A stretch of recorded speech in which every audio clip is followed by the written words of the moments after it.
So guys, I have a confession to make. I have been operating under the assumption now for a bit, ever since it was announced that Pete Hegseth was basically a shoo-in for defense secretary, and I'm starting to think that he's not. Mostly because I'm watching the things he's doing, the things he's saying, and he's kind of shooting himself in the foot at every available opportunity. And to give you an example of what I mean, here he is on the Megyn Kelly show. And I want you to listen carefully to what he has to say here, because Megyn Kelly is doing her damnedest to throw Pete Hegseth a life preserver to get him in as Secretary of Defense in the Trump administration. And, well, let's see how he handles it. What you're seeing right now with me That is so loud. Oh my God. is the art of the smear. It is the classic art of the smear. Take whatever tiny kernels of truth, and there are tiny, tiny ones in there, and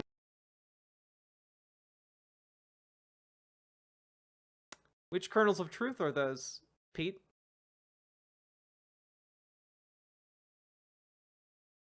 Which kernels of truth are you talking about?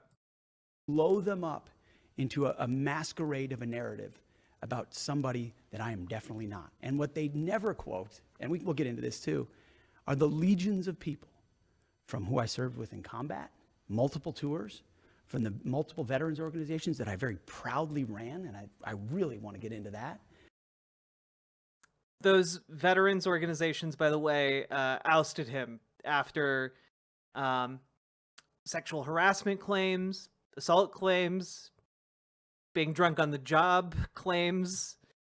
They got rid of him from organizations that he founded.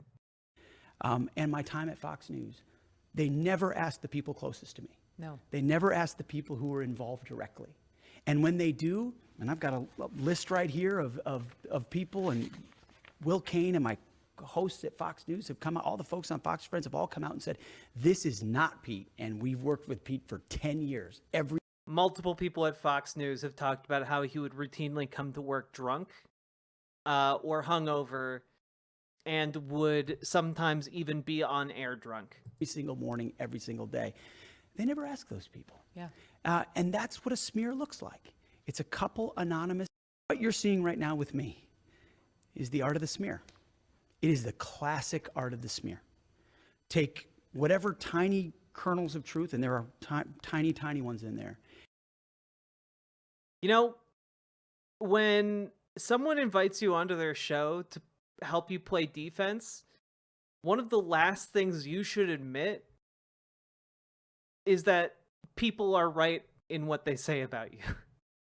Now, granted, he is trying to use this opportunity to say, well, some of the things are true a little bit from a certain point of view. You don't want to do that. The entire purpose of you being on the show is to deny that those things are true. And so, yeah, I'm starting to think he's not going to make it through, largely due to his own incompetence and substance abuse issues. And also, you know, I would like to say that he's not going to get the job because of, like, the sexual assaults and, like, the sexual harassments and, like, his own mom having an email leaked about how she condemned him for how he treats women. I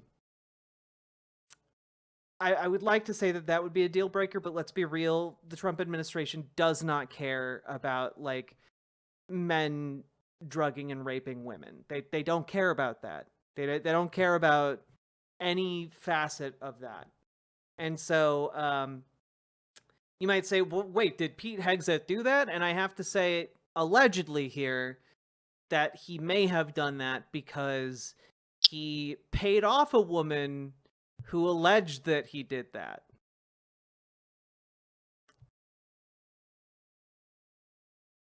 And then had her sign an NDA. So, Yeah, that's not a deal breaker in the Trump administration, though.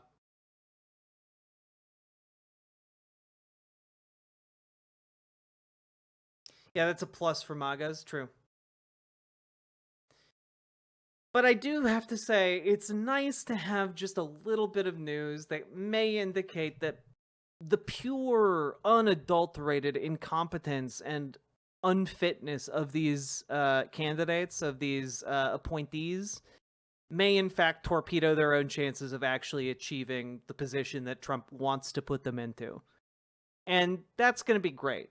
I do hope that you folks help pressure Republican swing votes in the Senate to go against this guy, to go against Kash Patel for the FBI, etc. Because there's a decent chance if pressure is applied, and if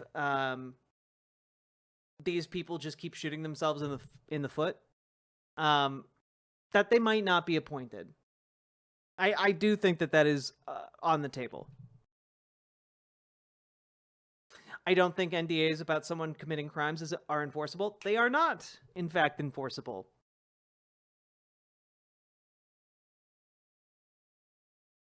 So anyway, just thought I'd let you know about that particular situation. Da da da da.